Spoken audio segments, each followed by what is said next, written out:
Tired of the artificial crash that comes with your standard summer fizz? This summer, we are keeping things crisp, clean, and completely natural. Most commercial sodas are loaded with refined sugars, chemical preservatives, and artificial dyes that leave you feeling sluggish when the temperature spikes. True organic sodas flip the script.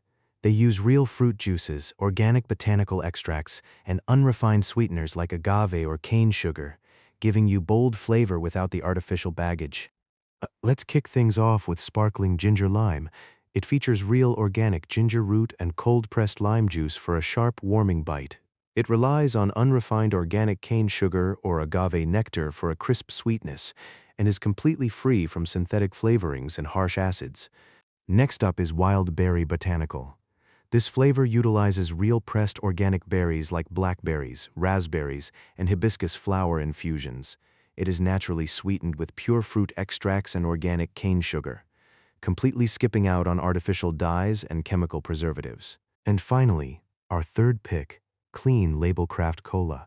It uses actual cola nuts, vanilla, cinnamon, cardamom, and citrus peels. It relies on real cane sugar, demerara sugar, or stevia leaf extract instead of chemical syrups, and is completely free from phosphoric acid, artificial preservatives, and synthetic caramel coloring. Pro tip for your next backyard gathering: pour any of these organic sodas over crushed ice, add a fresh herb garnish, and you've got an instant, sophisticated mocktail. Like and subscribe. Info Lark. Get smarter in minutes.